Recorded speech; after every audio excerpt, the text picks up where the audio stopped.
Jackson Hart had always considered himself a patient man. He took pride in his home, his community, and the peaceful life he had built. His house was well maintained, his lawn neatly trimmed, and he made sure to be courteous to all his neighbors. Most of them returned the kindness, except for Karen Portmore. Karen had lived in the neighborhood longer than Jackson and acted as if she owned it. She watched him like a hawk, scrutinizing his every move with an air of superiority. The slightest thing about him seemed to set her off, his music, his lawn, even the way he parked his car. She never said anything outright offensive, but her tone, her passive-aggressive comments, and her constant complaints to the homeowners association made her feelings clear. Jackson had tried to ignore it. At first, he thought she might ease up over time, that maybe she was just one of those grumpy people who didn't like change. But months turned into years, and her attitude never wavered. Every time he stepped outside, he could feel her eyes on him, judging, waiting for something, anything, to nitpick. Then came the final straw. One evening, after a grueling 12-hour shift, Jackson pulled into his driveway, exhausted and ready to relax. But as he approached his front door, a bright orange notice caught his eye. He pulled it off the doorframe, his stomach tightening as he read the bold letters at the top. Formal complaint, neighborhood standards violation.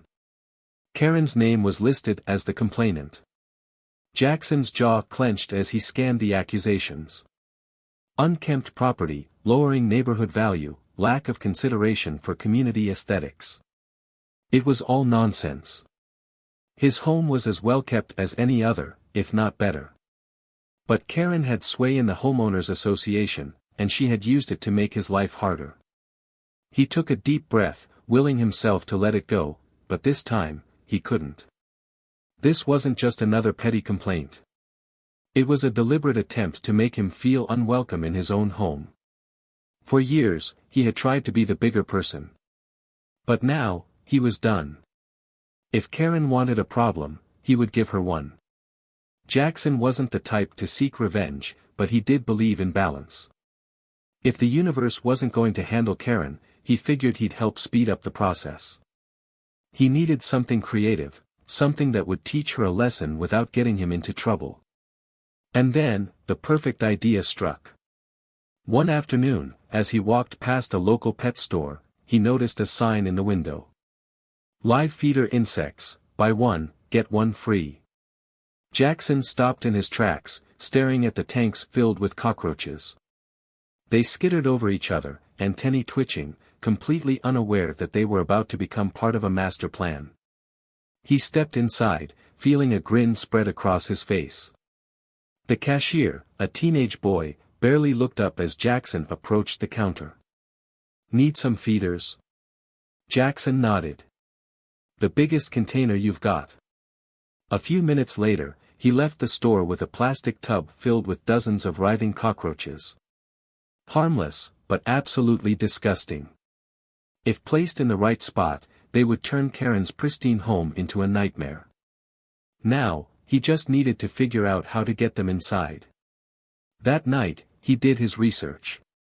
Every house in the neighborhood had a similar central air system, with an exterior intake vent near the foundation. If he could release the cockroaches there, they'd be sucked into the ducts, spreading to every room in Karen's house. By the time she noticed, they'd be everywhere. The opportunity came a few days later. As expected, Karen left her house for a community meeting, no doubt to complain about something else that had nothing to do with her.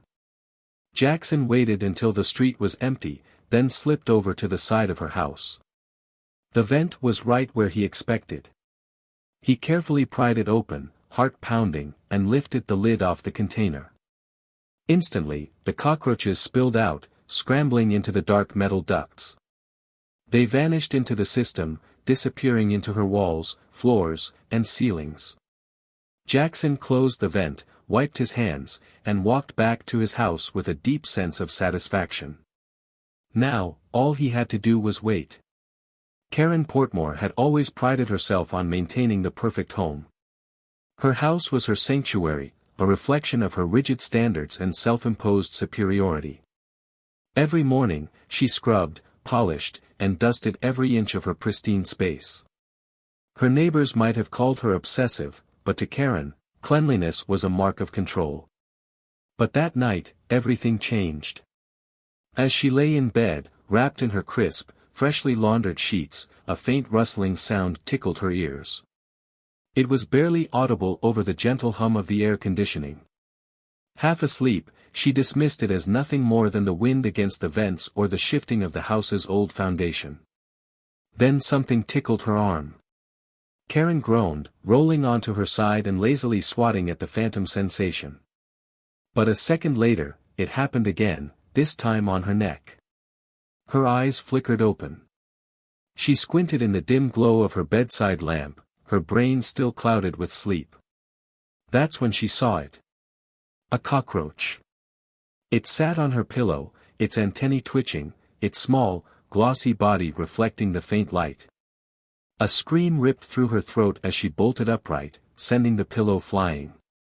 But as the pillow landed with a soft thump on the floor, it revealed something far worse. More cockroaches. They weren't just on the bed. They were everywhere. Crawling along the walls, scuttling across the floor, and worst of all, spilling from the air vents like a living, writhing nightmare. Karen's body convulsed with terror. She leaped out of bed, shaking and stomping wildly, trying to rid herself of the creatures clinging to her skin. She ran for the light switch, slamming it on, and that's when she saw the full extent of the horror. The cockroaches weren't just in her bedroom. They were in the bathroom. The hallway. The ceiling. She let out another blood-curdling scream and sprinted toward the door, her heart pounding against her ribs. She needed to get out. But as she turned the corner into the kitchen, she froze. The counters, once pristine and spotless, were now a moving sea of filth. Cockroaches skittered over her expensive coffee maker, into the sink, and even over the bowl of fruit she had placed on the table that very morning. Her stomach lurched violently. She slapped at her arms, feeling the phantom sensation of crawling legs even when they weren't there. Grabbing her phone with trembling hands, she dialed the first exterminator that popped up in her contacts. The moment someone answered, she shrieked into the receiver, "You have to come now. My house is infested. I can't stay here." The voice on the other end was calm, almost too calm. "Ma'am, we can schedule an appointment for." "I don't need a schedule. I need help immediately." But even as she argued, deep down, Karen knew the truth. This wasn't just a normal infestation. This wasn't something that could be solved overnight. This was an invasion. And it was only beginning. The exterminator arrived early the next morning, armed with industrial-strength sprays and traps. He stepped into the house, took one look at the situation, and let out a low whistle. "This is bad," he muttered. Karen, who had spent the night wrapped in a blanket on her front porch, shot him a withering glare. "I know it's bad. Just get rid of them." The exterminator nodded and got to work, fumigating every crevice, spraying down the walls, and setting bait in the corners. Hours passed, but the more he sprayed, the more Karen realized the horrifying truth: this wasn't going to be fixed in a day. For every cockroach he killed, another seemed to take its place. By the end of the day, the exterminator emerged from the house, wiping his forehead. "We did what we could, ma'am. You'll need a few more treatments, but you should start seeing a difference soon." Karen clenched her fists. "Start seeing a difference? My house is unlivable. I can't even step inside without feeling them crawling on me." The exterminator sighed. "I get it, but infestations like this take time. If the roaches are deep in the walls, they'll keep coming out. You might need to leave for a while." Karen's stomach twisted. "Leave? It's just a suggestion," he said, shrugging. "Might be easier than dealing with this mess." Karen refused to believe it had come to this. But as the days passed, it only got worse.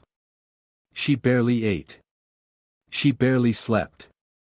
Even when she wasn't in the house, she felt the sensation of tiny legs crawling over her skin. Every time she closed her eyes, she saw them. She heard them. She felt them. Then came the moment that broke her completely. One evening, after gathering enough courage to step back inside, she made herself a cup of coffee. She sat at the kitchen table, exhausted, staring into the dark liquid, trying to convince herself that everything would be okay. Then, just as she lifted the cup to her lips, a single cockroach emerged from the rim, its tiny legs clinging to the edge, its antennae twitching as if mocking her. Karen shrieked, throwing the cup across the room. It shattered against the wall, coffee splattering in dark streaks. That was it. She couldn't do this anymore. Grabbing her phone with shaking hands, she dialed a moving company. "I need to leave," she whispered, her voice hollow. "Ma'am, we usually need at least 2 weeks to." "I don't care. I'll pay whatever it takes. Just get me out of here." By morning, she was gone. She packed only what she could carry, loading her car with the essentials and driving away without a second glance. She didn't care where she went. She didn't care about selling the house. She just knew one thing. She would never step foot in that place again. And as she disappeared down the street, she never noticed Jackson Hart standing on his porch, sipping his coffee, watching her leave with the calm satisfaction of a man who had finally won. With Karen gone, the neighborhood felt different.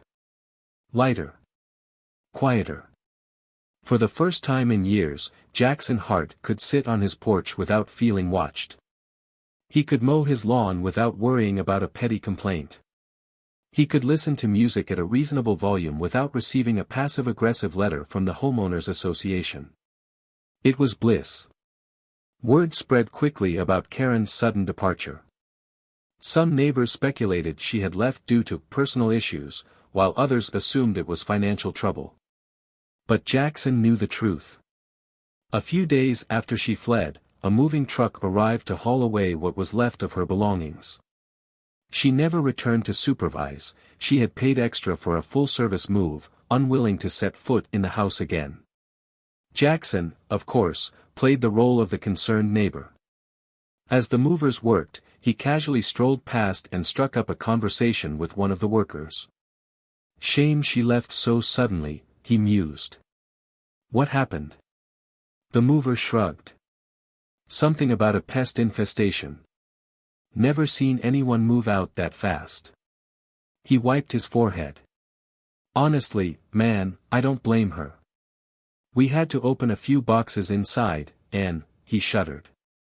"Let's just say, some uninvited guests were still hanging around." Jackson nodded sympathetically, but on the inside, he was grinning. Once the last box was loaded, the moving truck rumbled down the street, taking Karen's presents with it. And just like that, she was gone. Life in the neighborhood returned to normal. Actually, scratch that, it was better than normal. Without Karen's constant meddling, people seemed more relaxed. Jackson noticed small changes, neighbors chatting more, kids playing freely in their yards without being scolded for too much noise, even a new sense of friendliness among the residents. Karen had ruled with passive-aggressive tyranny for years, but now that she was gone, the neighborhood felt alive again. A month later, a "for sale" sign went up in front of her house. Jackson watched with mild curiosity as potential buyers came and went. He secretly hoped for a chill family, maybe someone who wouldn't care if he hosted a summer barbecue or played a little music on a Saturday evening. Then, one afternoon, as he was watering his plants, a realtor approached him. "You're Mr. Hart, right?" she asked. Jackson nodded. "Well, we have a family interested in the house, and they were wondering about the neighbors. Would you be open to meeting them?" He grinned. "Of course." A few minutes later, he shook hands with a young couple. They were friendly, easygoing, and, best of all, completely uninterested in micromanaging the neighborhood. As they chatted, Jackson felt a deep sense of satisfaction. Karen had spent years trying to make his life miserable, but in the end, she was the one who lost everything: her house, her control, her power. And Jackson? He had won.